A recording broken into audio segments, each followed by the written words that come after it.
Padre Zuzinha nasceu em 7 de abril de 1905, no sítio Várzea Grande, na zona rural de Taquaritinga do Norte. Foi padre em Nazaré da Mata, Surubim e Goiânia, mas foi em Santa Cruz do Capibaribe que Zuzinha fez história. Além de padre, foi o primeiro presidente do Ipiranga, presidiu a banda musical Novo Século e foi prefeito da cidade por 2 vezes. Padre Zuzinha também sofreu um atentado à bala, em janeiro de 1969, na Vila do Pará, na zona rural de Santa Cruz do Capibaribe. Para falar um pouco da história do Padre Zuzinha, eu vou conversar com o Marivaldo Andrade, que é um pesquisador da vida do padre. Marivaldo, o túmulo do Padre Zuzinha é um dos mais visitados do cemitério São Judas Tadeu.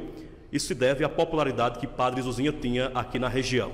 Sim, Jota, o Padre Zuzinha é uma referência no quesito caridade, então ele tem um carisma enorme, não só aqui em Santa Cruz do Capibaribe, mas também na região vizinha, onde todos os anos, durante o ano inteiro, não só dia de finados, o túmulo do padre é bem visitado, as pessoas vêm para cá pagar suas promessas, trazer os seus ex-votos para serem depositados aqui no túmulo, fotografias, imagens, tudo isso é em devoção ao Padre Zuzinha por terem alcançado alguma graça devido a um pedido realizado, por intercessão do mesmo. Então, essa devoção ao Padre, ela perpassa os anos, ou seja, desde sua morte, as pessoas visitam aqui o túmulo, principalmente no dia de finados, que é o dia mais visitado aqui em Santa Cruz do Capibaribe, o túmulo do Padre Zuzinha. Ele que é uma figura que deixou na cidade de Santa Cruz do Capibaribe um legado enorme, tanto na figura política como também na figura social, religiosa. Então, por isso que sua memória é lembrada até os dias atuais. A informação é que tem alguns objetos do padre que estão expostos ali na Fundação Padre Zuzinha. Sim, na Fundação Padre Zuzinha existe o Museu do Padre Zuzinha, onde lá o visitante pode encontrar, por exemplo, os sapatos do padre, o chapéu, a bengala, escova de dente, o sabonete do padre, livros, objetos sacros utilizados, paramentos. Então, lá na Fundação Padre Zuzinha, você pode encontrar vários objetos, imagens fotográficas que remontam à história do Padre Zuzinha, essa figura tão importante para Santa Cruz do Capibaribe, e você pode visitar, não paga nada para entrar lá no Museu do Padre Zuzinha, lá na Fundação, e conhecer um pouco sobre esse arquivo dele e poder ainda mais aprender e saber dessa alma bondosa que foi o Padre Zuzinha para a cidade de Santa Cruz do Capibaribe e a microrregião.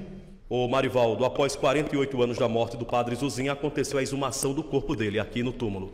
Sim, em 2021, dentro do processo de reforma e adaptação do túmulo do Padre Zuzinha, foi feita a exumação do seu corpo no dia 26 de setembro de 2021, onde os seus restos mortais foram exumados, ou seja, foi feito, cavou a cova, retirou os ossos do padre, foi colocado em uma nova urna, foi feito todo o procedimento acompanhado por um legista e também um arqueólogo, onde fez toda a catalogação dos ossos, a identificação, o registro e depositado no mesmo local para preservar assim esses ossos do Padre Zuzinha, haja visto que a Igreja Católica tem a intenção de abertura de processo de beatificação do Padre Zuzinha, e um dos procedimentos que foi realizado aqui dentro desse conjunto de reformas foi a exumação do seu corpo para preservar os seus restos mortais e assim dar dignidade ainda mais ao local, preservando e resgatando ainda mais a memória do Padre José Pereira da Assunção,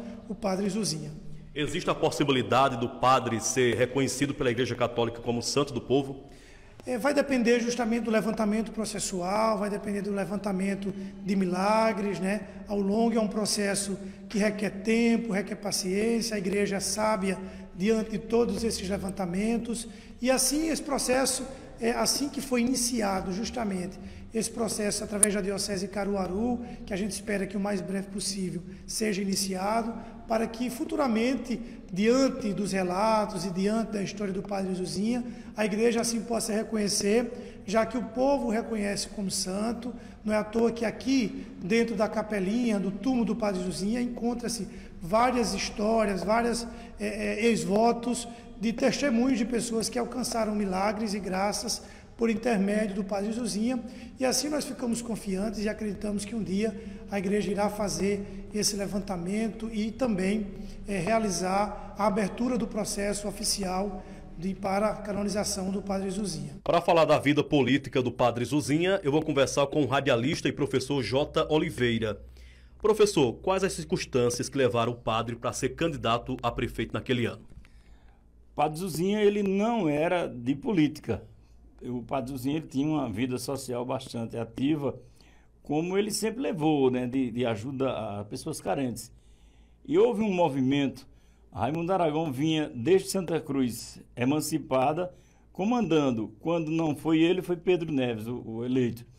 E aí, se aproximando as eleições de 1968, o grupo que acompanhava Raimundo Aragão, muita gente queria que Joãozinho Coletor fosse candidato a prefeito pelo grupo de Raimundo Aragão. Naquela época já a Aliança Renovadora Nacional. E aí, Raimundo Aragão não quis, porque ele já tinha um candidato, que era o pecuarista e compadre dele, Gaudêncio Feitosa, novo, e também não atuava na política. E muitos dos seus aliados ficaram insatisfeitos, né? E não era somente os aliados. Muita gente na cidade queria Joãozinho Coletor. Como esse grupo ficou insatisfeito, se uniu a alguns insatisfeitos, o doutor Clóvis Pacas, que essa história quem me passou foi o próprio Clóvis Pacas, junto a Clóvis Pacas, Lorival Moraes, que tinha disputado a eleição de 62 com Raimundo Aragão, e outros foram conversar com o Padre Zuzinha. Ele é reticente por conta de não ser político, e eles fizeram ver a ele que com a prefeitura nas mãos ele podia ser muito mais útil para a população pobre do que só apenas como padre. E aí, nesse acordo, eles viram que era muito mais pesada a chapa, com o Padre Zuzinha para prefeito e o Joãozinho Coletor para vice. E assim foi feita a disputa. Raimundo Aragão pôs em campo o candidato dele, Gaudêncio Feitosa, e o comerciante da Vila do Pará, Morinha, para vice. E aí Padre Zuzinha foi para a disputa. Eu ainda lembro um pouco dos comícios, que era uma rural com 2 cornetas, 2 difusores em cima, e muito pouca gente. A cidade era muito pequena, mas eram comícios acirrados, como sempre foram as eleições aqui. Logicamente, com muito mais gente, um público bem mais numeroso acompanhando o Padre Zuzinha, e que o levou ao êxito naquelas eleições que eram bem curtas, né? Já tinha o regime da ditadura militar e foi a primeira eleição disputada na data de 15 de novembro, né? Porque até então as eleições eram em 2 de agosto. O Padre Zuzinha foi o primeiro prefeito do Grupo Boca Preta? Foi o primeiro prefeito, foi quem sacramentou o nome do Grupo Boca Preta em Santa Cruz do Capibaribe, porque Braz de Lira tinha disputado contra Raimundo Aragão a primeira eleição e perdido para Pedro Neves, né? Raimundo Aragão ganhou para Teófanes na primeira, com apoio de Braz de Lira, que era uma das lideranças. Braz de Lira perdeu diretamente para Pedro Neves, depois Lorival disputou com Raimundo Aragão, e aí Padre Zuzinha foi quem ganhou a eleição, que dali segurava 24 anos no poder o Grupo Boca Preta. E em relação ao atentado à bala que o padre sofreu na Vila do Pará, na época, o que foi comentado na cidade? Muitas histórias se contou à época e poucas delas chegaram a uma comprovação e muitos foram em torno de boatos, né? Havia uma festa de São Sebastião no Pará, onde as pessoas saíam da vila para um cruzeiro que ainda hoje tem lá na Serra do Pará, na Gruta do Pará, e essa festa sempre acontecia no dia 20 de janeiro.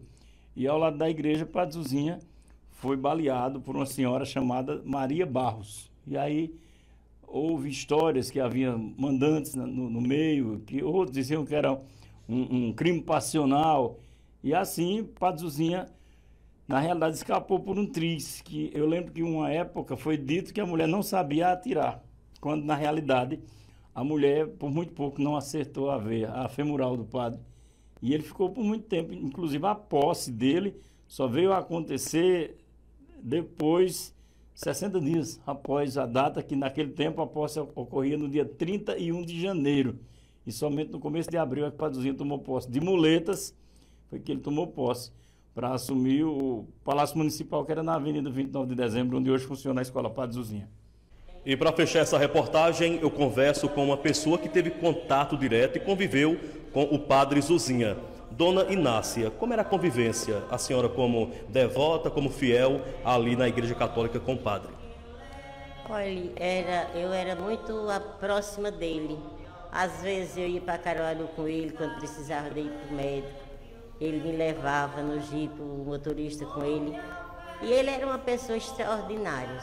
Quem conviveu com ele e sempre escutou o que ele dizia e a pessoa que ele era, não foi à toa que hoje eu estou na igreja, que eu posso fazer por alguém que precisa de mim. Eu espelho muito nele, eu me lembro muito dele. Era uma pessoa desapegada de tudo, como já foi falado. A própria calça, como você já ouviu dizer, ele viajando, encontrou uma pessoa mendiga, ele tirou a calça, ficou de cueca, de batina e deu a calça. O próprio coração de Jesus que ele tinha na parede, ele doou à pessoa. Uma galinha que uma mulher trouxe para ele, a cuidadora que sempre cuidava da comida dele, que era Paulina Paulo, deixou a galinha lá, água fervendo, para vir matar a galinha. Quando chegou, cadê a galinha? Tinha chegado uma mulher pedindo, ele não tinha o que dar, deu a galinha para a mulher levar. Mas, padre, não tem problema não. Ela estava precisando mais do que eu. Dona Inácia, como foi, na época, a informação da morte do padre Zuzinha? Quando chegou a informação da morte do padre Zuzinha em Santa Cruz? Foi muito triste. Todo mundo sentiu. E ficou todo mundo na expectativa, orando que ele recuperasse. Mas era para ele ir dessa vez. Então, aquele tiro que ele levou contribuiu muito para que ele fosse embora mais cedo, junto de nós. Inclusive um velório com muitas pessoas. Com muitas pessoas. Eu, particularmente, fiquei ali em Zinha Vieira, que não consegui chegar até aqui. Cantei na missa dele, o Oswaldo estava falando que me viu numa foto dele com Marli Pedro Neve e outras. Mas saí acompanhando, mas não consegui ver mesmo sepultando, porque não consegui chegar da multidão que era, acompanhando o cortejo dele. E hoje, após 49 anos da morte do padre Zuzinha, só resta saudade, né? Muita saudade, muita saudade.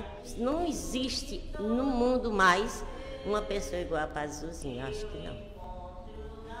Então tá aí, a história da fé, popularidade, dedicação e solidariedade de um homem querido pelo povo de Santa Cruz do Capibaribe, Padre Zuzinha.